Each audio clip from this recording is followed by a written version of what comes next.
Hello everyone, my name is Matthew Wilson and this is our intro to propagation delays. And like our last two videos, today's going to be a very short lesson, and nothing will be inside of our notes or slideshow. Everything's going to be within Logisim, and I'll basically just be going over what propagation delay is, what it looks like in a pretty simple circuit, and then what it looks like in a full adder circuit as well. So I'll go ahead and get into that now. Okay, so over here in Logisim, we have two different circuits here. One is our simple circuit, and this is kind of like the internal structure of the simple circuit and kind of what I'll be explaining in a bit. But to show you guys kind of what propagation delay is, kind of an intro, it's basically just the delay between a circuit's values from the input to output. So in order to test this in Logisim, we can actually make use of a feature. So if you want to do it, you can go to simulate and turn off auto propagate, or just do Control E on your keyboard. Gonna go ahead and turn that off. You're gonna go ahead and set your value to 1 here. So this is 1 input changes, and then go ahead and go to simulate and single step propagation. So if you press Control I, or you can just keep coming up and pressing this button. Click it once, it's gonna go ahead and show you the values into where they're going. So what this is showing you is that a 1 is being transmitted through here, and for a brief second before this gets knotted, this value becomes knotted, the AND gate is going to be seeing 2, 1 values, which in turn will actually light this LED for a brief second. And then the next step, it's going to go ahead and turn that off. In a little easier way, I can show you this. I'm going to go ahead and stop that simulation there by pressing Control E just to stop it there.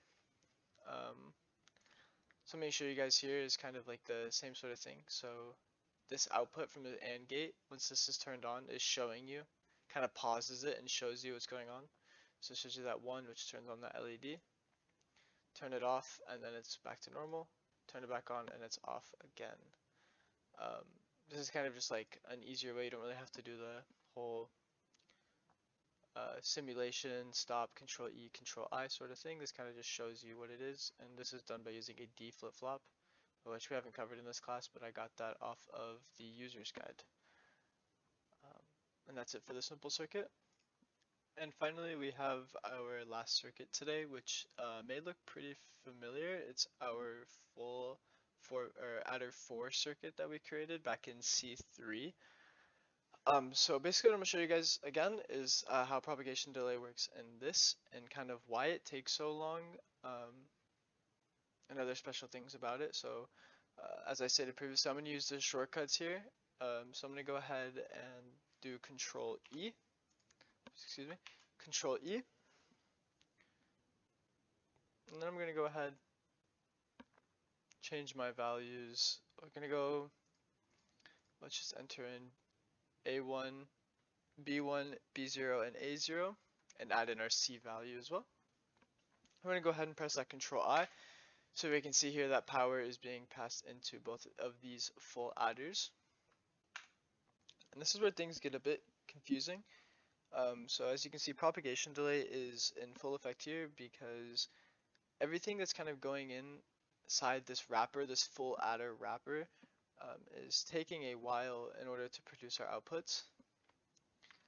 So as you can see, we pressed it a few more times, and our values are actually going to go away on the outputs, and then there we go. Our first output is going to be our sum. Next comes our C out value, which is going to be fed through our C in value, directly through our C out value into the C in value of the third full adder here.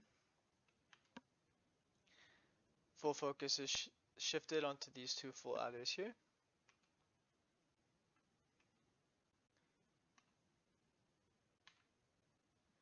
And in total we have 12 signals changed, and this seems correct.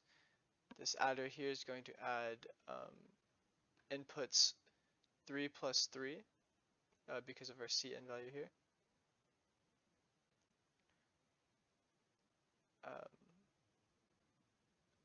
We're going to go ahead and get an output of 7. In the propagation delay here, what it does is just takes a longer time. It kind of shows us the time that it takes for these inputs to get to these output values and where the power is going and being stored. Um, so being stored and putting out, as you can see here. And finally, we have our limitations of this propagation delay because it's not perfect within Logisim. And these main limitations of the propagation delay come from something called oscillation errors, which are basically just infinite loops. So Logisim will go ahead and tell you that, hey, your circuit is looping infinitely and it cannot do anything about it. So basically any like fixed number of iterations, once it reaches a certain point, it'll just go ahead and come up with an oscillation error. It cannot simulate subcircuits whose pins sometimes behave as inputs and then sometimes behave as outputs as well. And it does not discriminate between voltage levels. And a bit can only be on, so like I showed earlier, in order to do this propagation delay, you need to do Control E, turn the bit on, and then do your Control I values, and you cannot do it otherwise. And those are basically just the limitations that we know of so far with Logisim's propagation delay. And that is all I have for you guys today. Thank you.